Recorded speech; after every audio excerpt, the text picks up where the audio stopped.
Hey guys, how's it going? I haven't made a video in a couple days, but I've been trying to, and it hasn't worked out right, so I'm starting fresh.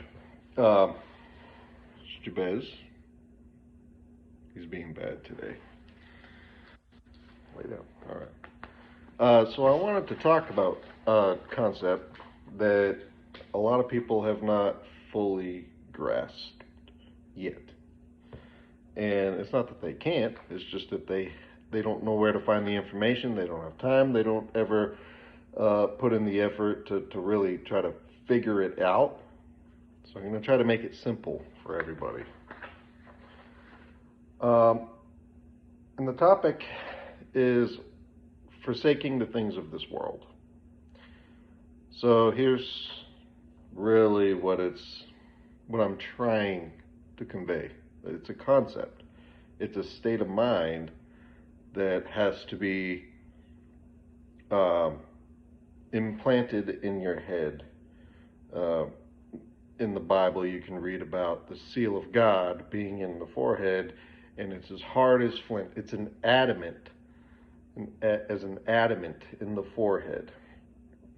It's as hard as flint. It's unbreakable once you get it. This I would like to say that I have been able to figure out and obtain, and I'm saying that to me, I feel like it's as hard as an adamant in my forehead. I understand the concept and I get it. Good boy. All right. So forsaking the things of this world, a couple things. If you currently question the sheer power that God has, the sheer power that Jesus has, I encourage you to go to the book of John, Gospel of John, and read what Jesus did for the man's child. This nobleman came to see him and asked for Jesus's help. I'm not going to tell you what kind of help. I want you to read it as a great short story. It is literally 12 verses long.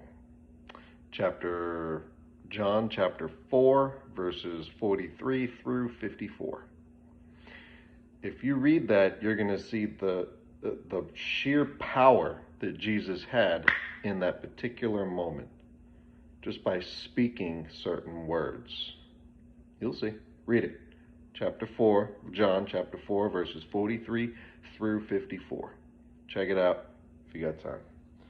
All right, so we need to forsake the things of this world in order to defeat the things of this world and to overcome the world through Jesus. It's a mouthful, but that's exactly how we're supposed to be operating. All right. With that said, I'm going to go through some verses real quick, and I'm going to have maybe some commentary after. Most of them, there's a few that I won't, other than wow, right? And towards the end, it'll all be buttoned right up with two verses from the book of Revelation. All the other verses are not from the book of Revelation, only the last two. So, and this gives us 1, 2, 3, 4, 5, 6, 7, 8, 9, 10. That would give us 11 witnesses of how and why we're supposed to forsake the things of this world. 11 witnesses. Not just 2, not just 3, 11. I don't even have that many fingers. That's quite a bit. That's a lot. That tells us that it's true. We need to forsake the things of this world. This world, disclaimer, this world is everything in it. Everything. The camera that I'm using to record this video, the computer that I'll upload it with, the TV, the dishwasher, the coffee maker, the house I live in, the backyard fence, even my dog, my car, my job, the friends at my job, everything. And you'll see, yes, the friends at your job too, You'll see, and I'll show you with a particular verse. It'll come up, you'll hear the word friendship, and that's when you need to listen for confirmation of that, okay? All right, to begin, we have the book of 1 John, chapter 2, verse 15. He says, and I quote, "Love not the world, neither the things that are in the world. If any man love the world, the love of the Father is not in him." So next to this, I have some notes. I got a whole printout here. Next to this, I have some notes. It says, "For God sent not his Son into the world to condemn the world, but that the world through him might be saved." Note that did not say that the world through a pharmaceutical product would be saved. It says through Jesus, not a pharmaceutical product. It says through Jesus, not through your job. Okay, and this video is aimed at the people that are having a hard time making a decision as to what they're going to do when their employer comes to them and says, "We mandate that you put a pharmaceutical product in your body against your will in order to maintain your employment here." Okay, that's what this whole video is geared towards, helping you decide what you're going to do based on what God says you must do. Not what you want personally. It's not what you want. That's why people say God's will be done. It's not our will that should be done. It's his. All right.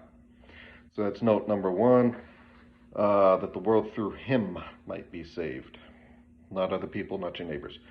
Second note says, this is as opposed to the only way out of the pandemic is to love the world and the things that are in it. The vax, the people, like the things that are in it, like the vax. The people of the world think that they will be saved if they take it, when we have been told that we are not saved by it, but condemned by it. This is a form of worship and idolatry. It is lust for a saving grace that is Pharmakeia instead of God's grace and mercy. God's grace and mercy is poured out on those who have repented for their sins and show remorse. All right? That's how we're saved. God's grace and mercy on our works. Because our works do follow us. I could go on and on and on about that's just 1 John chapter 2, verse 15. I could go on and on for an hour talking about that one verse and everything that relates to it. Got to keep it moving here. Matthew chapter 16, verse 25 says, "For whosoever will save his life shall lose it, and whosoever will lose his life for my sake shall find it." So the talking heads in the world are talking about, well, this is going to save you and everybody around you. You'll see more about that concept in a moment. But why? No. If you lose your life for God's sake, for Jesus' sake, for the cause of the Gospels, for the cause of God's Word, his commandments, his edicts, those are not of this world, you shall find it. All right? And that life that it's talking about is everlasting life. It's a whole lot more than just what's in this world right in front of me. Side note here, it says, "Save his life, shall lose it," is referring to the life that we have here on this earth and in this world. You can't take anything with you if you go to the throne in New Jerusalem. That's if. That's only if. If you go to the throne in New Jerusalem, you're not going to take anything with you. I'm going to encourage you to go to your Bible, look up 1 Timothy chapter 6 through 8, which we're actually going to cover here in a moment, so you don't actually have to, because I'm going to read it to you. Another side note says, "Lose his life for my sake shall find it," is referring to eternal life and salvation with him. You can't take anything with you if you go to the throne in New Jerusalem. Again, see 1 Timothy chapter 6, 6 through 8 for confirmation of that. Next verse, Romans chapter 12, verse 2. And it says, "Be not conformed to this world, but be ye transformed by the renewing of your mind, that ye may prove that what is that good and acceptable and perfect will of God." Side note, it says, "Be not conformed to this world" is telling us that we should not comply with the edicts of the powers of this world. We need to understand what God is promising us, and we will be transformed in our mind, even though we will be subject to tribulation during our time remaining in the world. Think about after the world. If we think about 5 minutes from now, tomorrow, the next day, next month, we're going to be trapped in that. What about when everything is all said and done? What about that moment that God says, "It is done"? You can find that quoted in the book of Revelation. I don't have that as a side note. I don't know exactly where it is, but I could find it pretty easy. All right, next verse. It says, Mark chapter 8, verse 36. It says, "For what shall it profit a man if he shall gain the whole world and lose his own soul?" Side note, gain the whole world is telling you that you won't profit from gaining anything worldly when you disobey God, but instead you will lose your soul. We do not take our bodies with us when we are saved by the eternal glory of God in New Jerusalem. You can see 1 Timothy chapter 6 for that as well, which is coming right up. Next verse, John chapter 13, verse 33. This is great. "These things I have spoken unto you, that in me you might have peace. In the world you will have tribulation, but be of good cheer. I have overcome the world." He's already overcome the worldly things that we're going to face, and he calls them tribulation. We're going to go through those worldly things that are going to be horrible. We're going through them now. It's fifth trumpet. It's the locust army coming upon the planet. All right. And you can refer to Romans chapter 12, verse 2 for more confirmation of John chapter 13, verse 33. Next verse, Titus chapter 2, 11 through 12. It says, "Teaching us that denying ungodliness and worldly lusts, we should live soberly, righteously, and godly in this present world, looking for that blessed hope and the glorious appearing of the great God and our Savior, Jesus Christ." I don't have any side notes here because that's pretty detailed and pretty easy. It says, in this present world, we should be looking for that blessed hope and the glorious appearing of the great God and our Savior, Jesus Christ. Everybody knows this is what we should be doing as Christians. We shouldn't be looking for the powers of this world to save us from anything. And if we are disobeying God. Why? Because he is a jealous God. If we're looking for someone else to save us, we're not looking to him to save us. He's a jealous God. That's what he wants us to do. Next verse, 1 John chapter 2, 16 through 17. Now, the first verse that I went through and had a whole bunch to say there was 1 John chapter 2, verse 15. This is the next two verses after that. I separated them because they're both separately important. It says, "For all that is in the world, the lust of the flesh, the lust of the eyes, the pride of life, is not of the Father, but is of the world. And the world passes away, and the lust of the world passes away along with it. But he that does the will of God will abideth forever." So it's telling you everything in the world is going to pass away. Why would you look for it to save you and take care of you forever? No. You look to God to save you and take care of you forever. And he says that he will. Next one is great. Book of James, chapter 4, verse 4.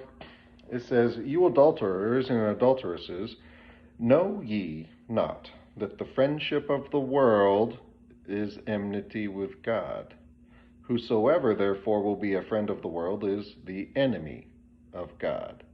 Did you hear the word that I told you in the very beginning of this video you need to look out for? Friendship. The friendship of the world is enmity with God. What is enmity? It means strife. It means war.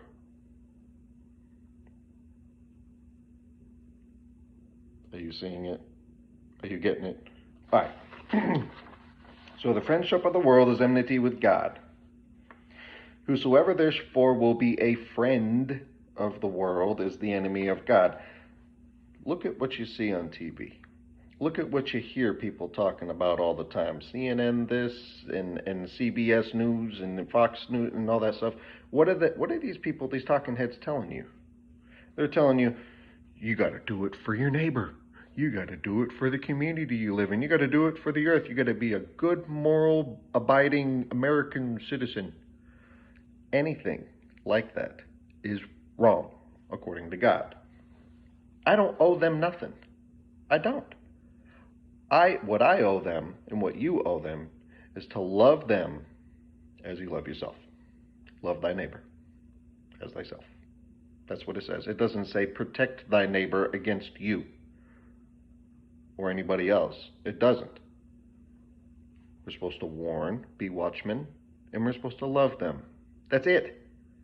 That's it. And anybody that says anything contrary to that, show them James chapter 4. It says, whosoever therefore will be a friend of the world. Well, of the world is telling you everything in it. We already covered that. Everything in it. Computer, house, car, this, that, job. That's all of this world. If you are a friend to anything of the world or in the world, news companies, it is the enemy of God. Side note says, owe no man anything but to love one another. For he that loveth another has fulfilled the law. Romans chapter 13, verse 8. Look it up. So that gives us confirmation of James chapter 4, verse 4. Another side note says, this is telling you that you do not owe it to anyone to take any pharmaceutical product to protect them from you. You owe it to them to love them as yourself. That's it. Next verse. 1 Timothy chapter 6, 6 through 8. Now, we talked about this earlier when we were going over Matthew 16, verse 25. This is 1 Timothy chapter 6, 6 through 8. Listen up. It says, but godliness with contentment is great gain. For we brought nothing into this world, and it is certain we can carry nothing out. And having food and raiment, let us be therewith content. What it's saying is, be content with the clothes on your back and the food in your belly. If you have those two things, be content. That's all you need to be content. You don't need a pharmaceutical product. No, you don't. Side note says, means food and clothes. Anything else other than these two things are not needed to be content. This includes pharmaceutical products. Okay, moving on. Next verse, book of John. Not 1 John, but book of John. Chapter 14, verse 27. Says, peace I leave with you. My peace I give unto you. Not as the world gives you, do I give unto you. Let not your heart be troubled, neither let it be afraid. Self-explanatory. What it's saying is the peace that he gives us is greater than any peace anything in the world can ever give us. And what the talking heads and the media and the radio and this and that and people you know and meet and people you work with, your job, what are they saying? The only way to obtain peace, new normal, is to get the Pharmakeia injected into your body.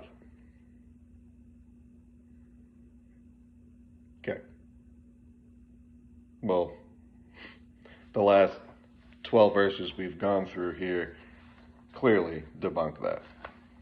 All right, side note here says, the powers of this world continually tell us that we will gain peace if we just comply. However, God tells us that we can't be afraid of those powers and we will not gain anything. See the book of Mark, chapter 8, verse 36, which we've already gone over. That says, what shall it profit a man if he shall gain the whole world and lose his own soul? Which is what will happen if you take the mark. I'll let you decide. Next verse is the book of John, chapter 8, verse 12. Then spake Jesus again unto them, saying, I am the light of the world. He that followeth me shall not walk in darkness, but shall have the light of life. All right. Side note for explanation. It says, clearly says that we need to follow him and not the world. We want to walk in light, not darkness. If we follow the world and the edicts of the powers of this world, we will walk in darkness. It means if you comply, obey, and do what you're told, like a good little moral citizen, you will walk in darkness, not light, because you're following the world, not Jesus. Jesus is the light. Pharmaceutical companies are not the light. They're not the light at the end of the tunnel. That's not how you get through this. Another side note says, Jesus answered and said unto her, whosoever drinketh of this water shall thirst again. That's the physical worldly water from the well. But whosoever drinketh of the water that I shall give him shall never thirst. But the water that I shall give him shall be in him a well of water springing up into everlasting life. I want that water. You can find those verses in that story in the book of John, chapter 4, verses 13 through 14. I actually encourage you to read that story too. It will also show you the sheer power and knowledge of God in Jesus. He went into Samaria or Galilee, one of the two. Anyway, and he had been walking all day, trekking across the country all day, and he came across a well, and he sat on the edge of the well of Jacob, and a woman was there, and he said, woman, can you give me something to drink? And she was a Samaritan, and the Jews were known for not having anything to do with the Samaritans. So she was like, you're a Jew, and you're asking me for something to drink? Really? I thought you had nothing to do with us. And he pointed out something important about her a little bit later on there. It's a short read. Just read it. You're going to love it. It's great. Because he knows every hair on our head just like that. He doesn't even have to look it up and get my book out. He doesn't have to look all that up. He already knows everything about us, every hair on our head, everything we've ever done. You can't hide it. You can't. It's just the way it goes. Great story. Read about it. I'm not going to tell you. I want you to look it up. It's the book of John, chapter 4. You know what? Just read the whole chapter. The whole chapter is about revealing the power that Jesus had, the power of God, the sheer power. It's just power, knowledge, and authority is all right there on display. It's amazing. It's awesome. Check it out. All right, next verse. We're almost done. Promise. This will not hit 30 minutes. The book of Ecclesiastes, chapter 5, verse 20. This one's good. You're going to like it. It says, for he shall not much remember the days of his life, because God answereth him in the joy of his heart. Side note, for clarification. You're probably like, what does that have to do with forsaking the things of this world? Here it is. All the tribulation we go through here on earth we won't remember, because God will have wiped away all of it with joy. Why joy? Because we chose to follow him and worship him. You can read more about this in the book of Exodus. Why? Why would he wipe away all that we could possibly remember about the tribulations we've gone through?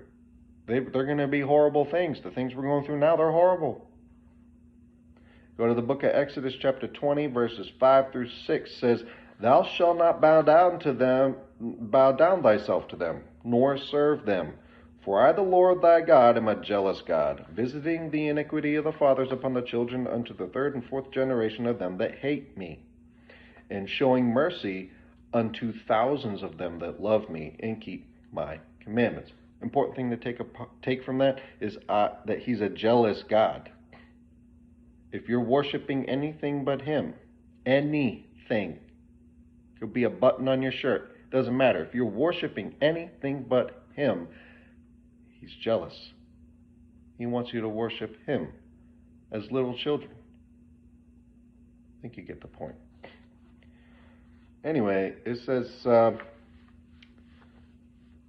"For he," us, "shall not much remember the days of his life here on earth, because God answereth him with the joy of his heart." It brings him joy for us to worship him, for us to love him and glorify him and bless him. It brings him joy. And you'll see why towards the end here. Okay, next verse. 1 John chapter 3, verse 1 says, "Behold, what manner of love the Father hath bestowed upon us, that we should be called the sons of God. Therefore the world knows us not, because it knew him not." Quick side note says, the world operates without knowing him. But as individuals, we bestow the love of God upon us by following, loving, and worshiping him, not the world. And that's very true. Next verse, Titus chapter 1, 15 through 16. We got 3 left, and then I'll close it out. Titus chapter 1, 15 and 16 says, "Unto the pure all things are pure, but unto them that are defiled and unbelieving is nothing pure. But even their mind and conscience is defiled. They profess that they know God, but in works they deny him, being abominable, disobedient, and unto every good work reprobate." I have no side notes there. It's pretty detailed. It tells you exactly what's going on. Next verse, 1 John chapter 5, verse 5 says, "Who is he that overcometh the world, but he that believeth that Jesus is the Son of God?" I have no side notes there. There is none needed. Just read chapter 5 of John, 1 John yourself. All of it. It's a great book. Next we have 2 Peter chapter 1, verse 4. "Whereby are given unto us exceedingly great and precious promises, that by these ye might be partakers of the divine nature, having escaped the corruption that is in the world through lust." That tells you that all the corruption that we're living through right now, that we're living through right now, and tribulation that we're living through right now, is being done through lust. Maybe not my lust or your lust or anybody else's individual lust, but cumulatively, everything is done through lust. It's a horrible sin. All right, so to close this out, we got 2 verses, both in Revelation. This brings us to 11 different witnesses. All right, Book of Revelation, chapter 12, verse 11. And it says, "And they overcame him by the blood of the Lamb, and by the word of their testimony. And they loved not their lives unto death." There's got to be some clarification here, because it would sound like a contradiction, but it's not. And by the word of their, that word is altos in the Greek. Get a Strong's Concordance, click on that word. What's it saying? It says his or her. So in context, in English, we would say, hey, that's their ball. Hey, that's their house. That particular person there can be a particular person. Now, if it's male or female, you would use the word his or her. That's what it's doing here. Whose testimony? Is it my testimony or your testimony or your neighbor's testimony? No, it's Jesus' testimony. So let's read that again and translate the word correctly, now that we know what the Strong's Concordance says. The word is altos in the Greek. It would read, and they overcame him by the blood of the Lamb. The Lamb is Jesus. And by the word of his testimony, and they loved not their lives unto death. Who is they? They're the saints, the followers of Jesus. The ones that overcame. Overcame what? The tribulations that we're living through now. They overcame that, how? By the blood of the Lamb and the word of his testimony. That's what it's saying. Jesus' testimony. And they loved not their lives unto death. What does that really mean? Here's where we're going to button all these verses together. That doesn't make sense, but okay. What does they loved not their lives unto death? That means some of us are probably not going to make it. Some of us are going to be killed for our views. Some of us are going to be persecuted for our views. As long as you don't love your life, it doesn't matter. Love not your lives unto death. That means whatever it takes, you don't give in. That's what it means. Okay? That means you don't give in. Even if they kill me, I'm not going to give in. They can strap me down and cut my head off. Threaten to. They can strap me down and poke me with the Pharmakeia. As long as I didn't accept it in the forehead, or I take it. I say, yeah, give it to me. You can't accept it. Can't mentally accept it. That's what the forehead's talking about in Revelation chapter 13. It says in the forehead or in the right hand that these people would take the mark. Some people are going to be forced the mark. They're going to come and stick you. Some people will be forced to take it. So long as the force is not taken, that word, you can't take. There's a word in here that's the word receive in English. And if you go to Strong's Concordance, you click on it, it's going to say to hold willingly, to take. To take. Sure, I'll have that. Sure, I'll have that candy bar. Sure, I'll have some ice cream. Sure, I'll have your mark. The only reason why anybody would do that is if they love the things of this world more than him. You can't be willingly taking this. You can't. Some of us will have it by force. But that's the thing. If it's done by force, then your mind is still in the right spot. You didn't mentally accept or take it with your right hand or any hand. I hope that sinks in. That's what that's talking about. It's not going to be stamp on your arm. It could be by force, somebody stamping something on your hand or on your forehead. It could be. It's not. It's the Pharmakeia. That's what it's saying. You can't take this stuff willingly at all. You can't. You just can't. All right. Side note here says, if you want to know what it's like to love not your life unto death, I encourage you to get the KJV VE version of the Bible. And you're going to see some new books in there that you may not have read yet. You should. There's a book in there called The Three Holy Children. And this note says, reference the book The Three Holy Children in the book of Daniel, chapter 3. The book of the Three Holy Children is actually part of Daniel. It's a missing part of Daniel that they took out. And if it were to be put back in, it would start at Daniel chapter 3, verse 23.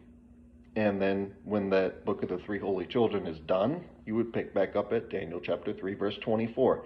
Read the book of the Three Holy Children. That'll show you what Shadrach, Meshach, and Abednego went through. This is the story about when they were thrown into the fiery furnace for refusing to bow down to Nebuchadnezzar's statue. Love not your lives unto death. In short, Shadrach, Meshach, and Abednego, they didn't care. They said, go ahead, throw us in the furnace. We'll be perfectly fine. Love not my life unto death. I'm not going to do it. I'm not bowing down to your statue. Why? Because I'd be worshiping someone else other than God. We can't do that. What happened? Well, God sent angels. And the heat that they were supposed to experience, according to Nebuchadnezzar, the heat from that fiery furnace passed by them like a cool wind. That's what the book says. Read it. That's a very good example of what it's like to love not your lives unto death. All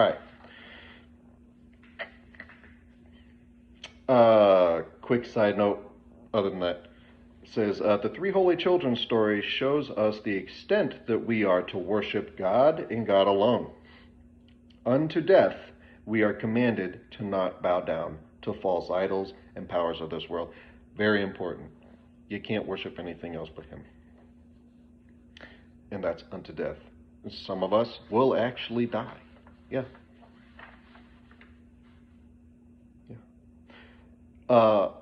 Last verse to cover to button this all up. And I actually have no side notes for it. It says, it's Revelation chapter 2, verse 10. It says, fear none of those things which thou shalt suffer. Behold, the devil shall cast some of you into prison, that ye may be tried, persecution, and ye will have tribulation 10 days. I haven't looked into what the 10 days means, but it's cryptic of some kind. It's all throughout the Bible. And then it says, be thou faithful unto death, and I will give thee a crown of life. God bless.